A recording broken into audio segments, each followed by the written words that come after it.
दोस्तों, स्वागत है आपका हमारे YouTube channel toppers point official पे, जहाँ पे मैं घटना चक्र के इतिहास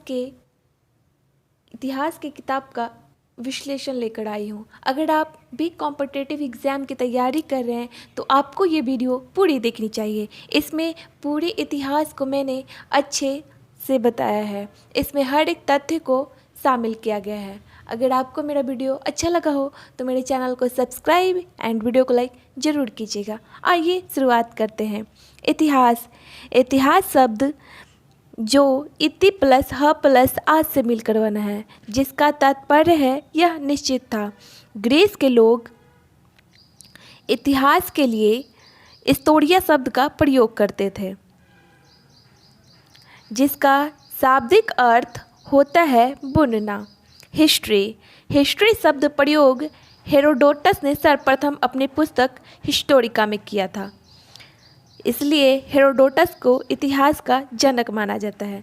तो इतिहास का जनक कौन है? हेरोडोटस है। तो हेरोडोटस क्यों है?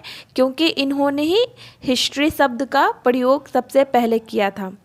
अध्ययन की सुविधा के लिए, ताकि हमें पढ़ने में आसानी हो, इसलिए इतिहास को 3 कालखंडों में बांटा गया है।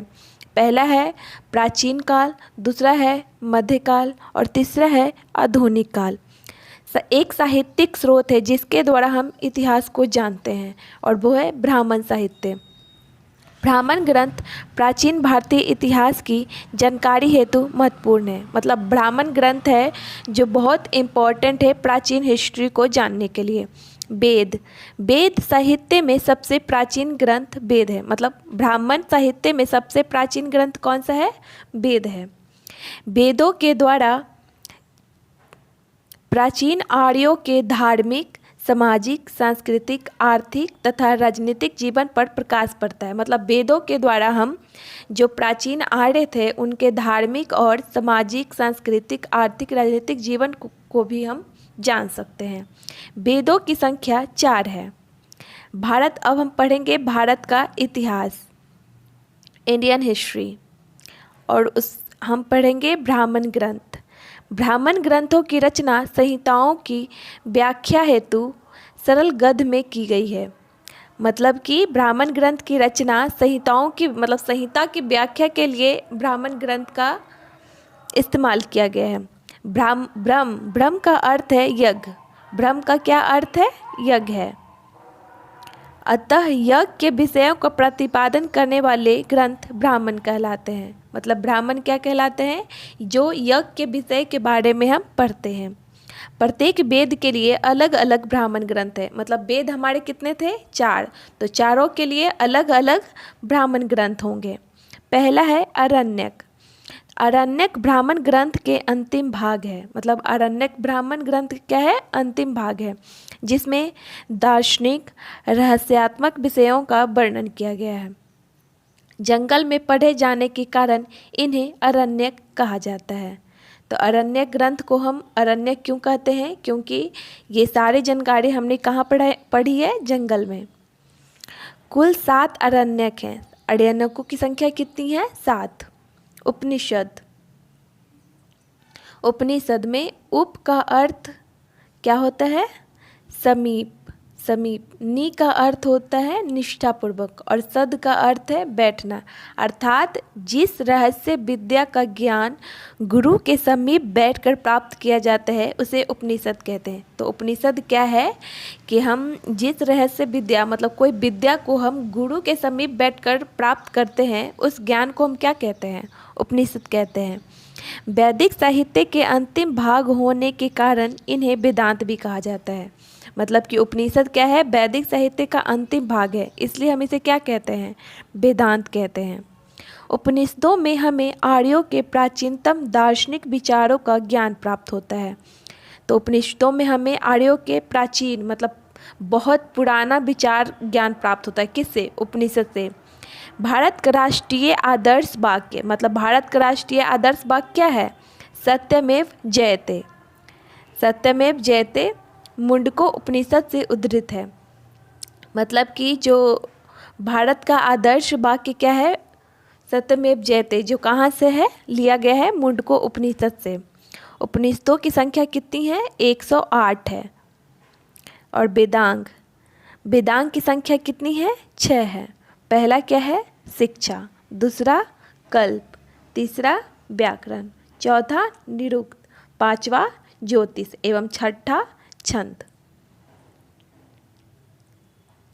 सूत्र, हमने वेद पढ़ लिए, उपनिषद पढ़ लिए, अब हमें सूत्र पढ़ना है। वैदिक साहित्य, वैदिक साहित्य को अक्षुण्ण बनाए रखने के लिए सूत्र साहित्य का प्रणयन हुआ है। मतलब वैदिक साहित्य हो उसको छोटा बनाने के लिए हमें क्या किया गया है? सूत्र साहित्य का प्रणयन, मतलब सूत्र साहित्य का हमें प्रयोग किया गया है। सूत्र ग्रंथ, सूत्र ग्रंथ कल्प नामक वेदांग से निकलते हैं। तो अभी हमने क्या पढ़ा था कि 6 वेदांग है, तो 6 वेदांग में क्या है? कल्प है एक। तो सूत्र ग्रंथ कल्प नामक वेदांग से निकले हैं। कल्प, कल्प का वर्गीकरण 3 भाग में किया गया है। यानी कल्प का वर्गीकरण कितने भाग में किया गया है? 3 भाग में। पहला क्या है? स्रोत सूत्र, मतलब स्रोत सूत्र क्या है? पहला वेदांग है कल्प का। यज्ञ संबंधी नियम इसमें लिखे गए हैं स्रोत सूत्र में। दूसरा है गृह सूत्र, इसमें क्या है? लौकिक एवं प्रलौकिक, मतलब लौकिक एवं प्रलौकिक संबंधित विषय हैं। कर्तव्यों का वर्णन, कर्तव्यों का वर्णन किस में किया गया है? मतलब उनके क्या कार्य थे उसका वर्णन क्या किस में किया गया है? धर्म सूत्र में। तो धर्म सूत्र में क्या है? धार्मिक है, सामाजिक एवं राजनीतिक कर्तव्यों का उल्लेख किया गया है।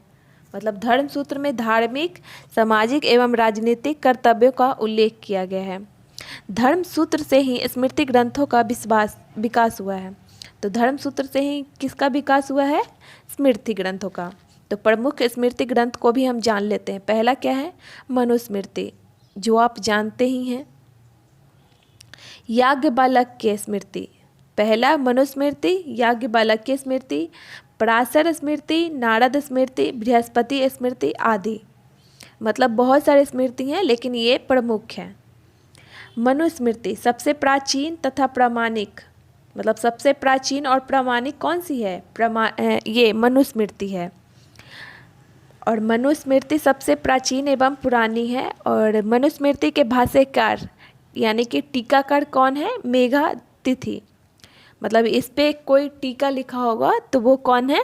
मेघातिथि हैं। गोविंद राज, मतलब इन्होंने भी टीका लिखा है मनुस्मृति, इस पे टीका लिखने वाले हैं मेघातिथि, गोविंद राज, भारूची एवं कुल्लुक भट्ट।